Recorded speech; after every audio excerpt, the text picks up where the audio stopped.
eh bien c'est parti pour tester cette petite mignonnerie.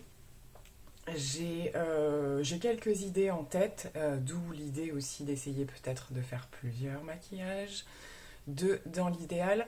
Donc je vais commencer par prendre la teinte la plus claire et je vais poudrer l'ensemble de ma paupière. Donc elle est un petit peu teintée, très légèrement, hein, mais ça passe très très bien pour poudrer. Et pour estomper les transitions, tout ça, ça va être bien aussi. Je vais maintenant venir utiliser le marron que je pense placer, alors pas forcément en intensité, mais voilà, faire quand même un petit creux et l'amener un petit peu vers là par rapport à ce que j'ai envie de faire après, on va voir ça. Alors, voyons voir. Bon, déjà, il est super bien pigmenté. Il est quand même assez foncé, hein.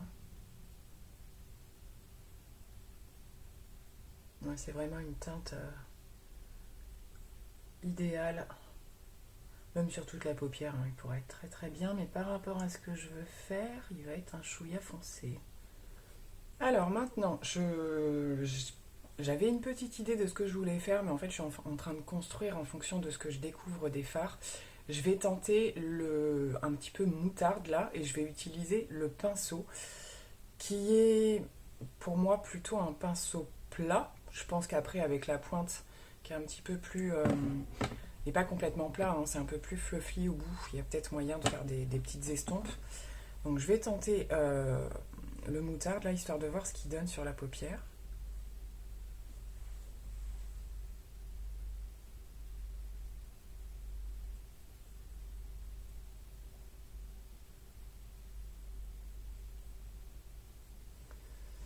Alors, je suis pas fan du pinceau. Je m'en doutais un petit peu, hein. C'était le petit plus avec la palette, mais c'est pas pour ça que je voulais la palette, hein. C'était pour la palette. C'est bien ce que... Alors, il fait beaucoup de... Il rend le fard très poudreux, hein, au prélèvement déjà, bien plus qu'un pinceau plat évidemment. C'est ce que je vous disais, vu qu'il est un petit peu plus fluffy au bout. Et du coup, alors au niveau de la couleur, moi ça me convient très bien par rapport à ce que je veux faire, mais je pense que ça rend pas justice au fard pour le coup. Donc je vais prendre un autre pinceau plat et je vais venir, vous voyez la différence, voilà, pour avoir plus d'intensité, ce que je voulais pas forcément d'ailleurs, mais là on est vraiment plus vers un moutarde qu'avait encore le prélevant avec le pinceau.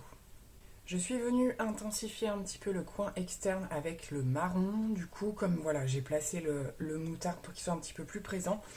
Et je vais maintenant tenter, alors pour un premier make-up, ça peut paraître un petit peu bizarre, mais je vais tenter le vert en liner, tout simplement. Vous savez que j'adore faire ce genre de choses. Et je pense que lors d'un prochain maquillage, je vais faire en sorte que ce soit dans cette vidéo, je le mettrai plutôt en aplat. Donc ce que je vais faire, c'est que je vais prendre un verre classique pour faire mes muqueuses, pour voilà, qu'il soit sur une base quand même déjà un petit peu plus foncée. Et je vous retrouve pour essayer de poser le fard justement en liner, voir ce que ça donne. Alors comme souvent, j'utilise mon pinceau biseauté qui est à la base un pinceau sourcil de chez Unique. C'est vraiment celui qui, je trouve, trace les meilleurs liners comme ça avec des fards poudre. Et on va voir si ça veut bien marquer.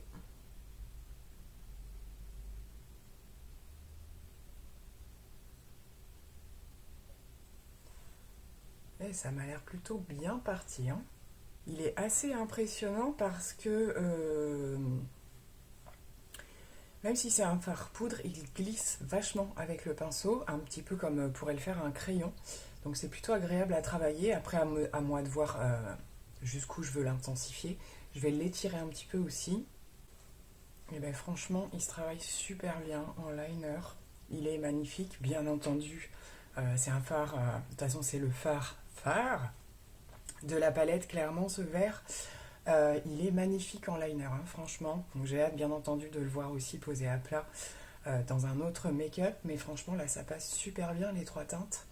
Voilà, ça fait pas un look trop chargé, mais avec une petite pointe d'originalité. Donc au niveau, je vais faire le deuxième œil, faire voilà, le travail d'estompe et tout ça, voir si j'apporte une autre touche de quelque chose. Au niveau du ras de cils, je sais pas trop.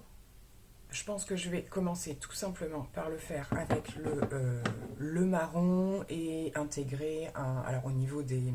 Je vais pas mettre le fard poudre en muqueuse, je sais qu'à chaque fois je pleure, ça arrive à tenir avec certains fards, hein, mais c'est un peu plus simple quand même avec un crayon. Donc je pense que je vais reprendre un crayon vert simplement en faisant un ras de cils juste marron. Et on verra en coin interne si on met pas un petit truc en plus. Pour le crayon, alors comme d'habitude, j'hésite à prendre mon Avoir de chez Linda Alberg, mais il est très très pailleté, donc c'est pas forcément l'intention que j'ai première. Donc je vais plutôt prendre le Bourjois dans la gamme des waterproof, là il se présente comme ceci. Ils ont les écritures bleues, ils sont excellents ces crayons aussi. Et donc je vous remettrai en barre d'infos le nom de la teinte parce que c'est illisible dessus et je n'y vois toujours rien. Et donc c'est lui que je vais mettre en muqueuse inférieure. Avant de passer au mascara, je vais quand même me tenter le petit doré en coin interne, mais vraiment assez légèrement, j'aimerais. On va voir, donc je prends directement la pointe de mon embout mousse comme je le fais souvent. Ça a l'air de bien prélever. Et je vais juste aller en déposer un peu parce qu'effectivement je pense qu'il est très pailleté. Ouais, je sais pas si vous le voyez bien, mais il est super joli. Je pense que celui-ci en complément du vert, ça va être une dinguerie. Mais aujourd'hui, je veux le mettre vraiment assez légèrement. Il est vraiment magnifique. J'espère que la lumière lui rend justice, j'en suis pas si sûre. C'est un peu comme le vert. De toute façon, vous aurez vu les swatchs. Et je vais certainement le réutiliser. Donc je vais appliquer du mascara, voir ce que je mets sur les lèvres et je vous retrouve juste après. Voilà, j'en ai terminé avec ce premier make-up réalisé avec cette jolie petite palette, hein, clairement. C'est de toute façon, la Metropolis c'était une palette que j'ai toujours rêvé d'avoir, que je me suis toujours pas procurée. C'est un petit avant-goût hein, au niveau de la mini, je pense, du style de make-up qu'on peut réaliser avec. Après, à voir pour celles qui l'ont, si vous allez prendre la petite et puis éventuellement voir si c'est vraiment quelque chose de très similaire. Après, bien évidemment que dans la grande, il y a bien plus de choix. En tout cas, moi, c'est une palette qui, je pense, enfin voilà, clairement, je vais l'adorer. On peut quand même, sans par exemple utiliser le vert, rester sur une palette pratique aussi pour tous les jours. Faire un nude, tout simplement, une pointe de doré et c'est parti. Enfin, je trouve que quand même, quelque part, c'est pas l'avis que j'avais quand je l'ai vue la première fois. Je me suis dit, bon, voilà, par le vert finalement. Et en fait, si on la regarde bien, je pense qu'elle est multifacette en fait, hein. Il y a quand même quelques possibilités. Après, il faut aussi laisser partir son imagination. C'est ce que je vais essayer de faire pour le prochain make-up. Donc je vous dis pas au revoir tout de suite. Je fais juste le point sur le reste des produits que j'ai utilisés si ça peut vous intéresser. Au niveau des lèvres, Charlotte Tilbury, comme ceci, dans la version des Hot Lips. Hein, ce sont les petits coffrets là comme ça que vous pouvez... coffrets, qu'est-ce que je dis? Étuis plutôt. Qui sont super sympas, je trouve, quand on est un peu collectionneuse des rouges à lèvres de la marque, n'est-ce pas? C'est la teinte JK Magic, qui est un magnifique nude un peu pêche. Ouais, c'est vraiment idéal. Voilà, pareil, quand on veut un petit peu calmer le jeu au niveau des lèvres, bien que je n'ai pas fait un make-up super intense non plus. Pour le mascara, on reste chez Charlotte Tilbury avec le Push-Up Lashes. Faut vraiment que je garde mes lunettes à côté de moi à chaque fois, mais ce qui va m'embêter, c'est de les remettre et de les enlever systématiquement. Donc mascara que je suis en train de terminer, hein. Il me fait un petit peu plus de volume d'habitude. Et c'est parce qu'il commence à... Ben voilà, à mon avis, je pense qu'au bout d'une utilisation, j'essaierai de le remettre demain, voir si c'est la même chose, mais je pense que c'est tout simplement que j'arrive au bout. Et puis voilà, quoi vous dire de plus? Je ferai de toute façon des photos de ce make-up. Je vais me rapprocher pour vous montrer d'un petit peu plus près et je vais vous laisser avec les images du prochain make-up et une conclusion pour vous reparler de mon avis final de cette palette.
voilà, cette vidéo va être terminée. Je vous retrouve simplement pour une brève conclusion. Je pense que vous aurez compris que dans l'ensemble, ça s'est plutôt bien passé avec cette palette. Je suis ravie, j'en suis vraiment contente. J'ai été du coup inspirée pour un troisième maquillage que vous avez vu juste avant et j'aime beaucoup aussi. Même si on reste sur une palette avec peu de fard. Voilà, j'avais envie vraiment de la tester à fond tant qu'à en faire une vidéo, donc je valide complètement la palette. Comme vous avez vu également concernant le pinceau, qui est tout mignon, hein, donc il est vert sapin, assez foncé, assez sympa, même s'il est petit, il est quand même facilement maniable. Maintenant, je suis un petit peu mitigée par rapport à son intérêt, dans le sens où pour moi, pour un estompeur, il l'estompe pas suffisamment, parce qu'il est trop, voilà, il est trop rallongé pour le coup, et en pinceau plat, ça fonctionne pas super bien non plus. C'était pas non plus indispensable, j'ai un pinceau Natasha Denona, voilà. En tout cas, je valide complètement la palette. Mine de rien, comme je le disais, je pense on peut faire pas mal de choses avec, et ce vert est juste incroyable. Vous avez vu, je l'ai aussi mélangé un petit peu avec le doré, qui est juste hallucinant, hein. Le doré aussi, il prend bien au pinceau et au doigt, n'en parlons pas. Le vert, tout pareil, il prend très bien au pinceau et encore plus joli au doigt. Donc voilà, un coup de cœur pour ce petit ensemble. Petit bémol pour le pinceau, je suis pas super fan, mais j'ai bien aimé quand même. Je vous ai pas montré tous les produits utilisés à côté. Pour aujourd'hui, au niveau des lèvres, c'était le Nude Romance de Charlotte Tilbury, qui se trouve également dans les petits étuis comme ceci. Au niveau du mascara, c'était le double de Huda Beauty, comme très souvent, il se termine malheureusement. Et le crayon bourgeois que j'utilise aussi énormément pour accompagner le vert de la palette. Je vais peut-être vous quitter quand même sans les lunettes, ce serait peut-être plus sympa. Donc voilà, j'espère que cette présentation de vidéo, alors en même temps unboxing, swatch, etc., hein, complet, c'est vrai que je change un petit peu de façon de faire en ce moment, je trouve ça pas plus mal aussi, ça change un petit peu que de présenter plusieurs produits en même temps, et c'est des produits que j'avais vraiment envie de voilà, faire un coup de flash dessus, on va dire, les présenter vraiment seuls. Donc, eh bien, je vous laisse m'écrire un petit commentaire, mettre un like si ça vous a plu, et puis je vous retrouve très vite pour une nouvelle vidéo. Bye!